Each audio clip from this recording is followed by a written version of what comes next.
ഒരു തക്ക geo political അവസരം വന്നാൽ ചൈന പോലെ ഒരു സൂപ്പർ പവർ അടങ്ങിയിരിക്കും എന്നല്ല ഞാൻ കരുതുന്നത്. ചൈനയുടെ കപ്പൽ തടഞ്ഞാൽ ചിലപ്പോൾ അമേരിക്ക ചൈന യുദ്ധത്തിലേക്ക് വേണമെങ്കിൽ വരെ കാര്യങ്ങൾ പോകാം. ഇതിനൊരു ചരിത്രം കൂടിയുണ്ട്. ഒരു ചരിത്രത്തിൻ്റെ ഒരു രസകരമായ ഒരു ആവർത്തനമുണ്ട്. 1950-കളിൽ ഈജിപ്റ്റ് അവരുടെ പനാമ കടൽ ഇതുണ്ട്, ഗേറ്റ് വേ, പനാമ കടലിടുക്ക് ഇതുപോലെ തന്നെ ദേശസാൽക്കരിച്ചു. സൂയിസ് കനാൽ ദേശസാൽക്കരിച്ചു. സൂയിസ് കനാൽ ദേശസാൽക്കരിച്ചപ്പോൾ അന്ന് യുദ്ധത്തിന് ഇറങ്ങി പുറപ്പെട്ട രാജ്യം ബ്രിട്ടനായിരുന്നു. 50-കളാണ്. കൂടെ ഫ്രാൻസും ഉണ്ടായിരുന്നു. വലിയ യുദ്ധത്തിലേക്ക് പോകുന്നു. 2 ആഴ്ച കൊണ്ട് ഇവരെ തകർക്കാം എന്ന് തീരുമാനിക്കുമ്പോൾ അന്ന് പാലം വലിച്ച രാജ്യത്തിൻ്റെ പേര് USA എന്നാണ്. അന്ന് അമേരിക്ക ചെയ്തത് ട്രഷറി ബോണ്ടുകൾ പെട്ടെന്ന് തന്നെ മാർക്കറ്റിലിറക്കി UK അവരുടെ നാണയത്തിൻ്റെ വില കുത്തനെ ഇടിക്കാൻ തുടങ്ങി. ഈ പരിപാടി തുടങ്ങി 3-ാം ദിവസം UK പിന്മാറി. അങ്ങനെ അപമാനിതരായി അന്നത്തെ UK എന്ന് പറഞ്ഞാൽ 1950-ൽ വന്ന ലോകത്തിലെ ഏറ്റവും വലിയ ശക്തിയാണ്.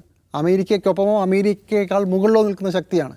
സൂയസ് കനാൽ യുദ്ധത്തിൽ അമേരിക്ക പാലം വലിച്ചപ്പോൾ ആ സൂയസ് കനാലിൻ്റെ ദേശസാൽക്കരണം ഈജിപ്തിൻ്റെ കയ്യിൽ തന്നെ വെച്ചു കൊടുത്തിട്ട് ഇപ്പോൾ സൂയസ് കനാൽ കൂടെ പോകണമെങ്കിൽ കപ്പമുണ്ട്. അത് അന്ന് നടപ്പിലായതാണ്.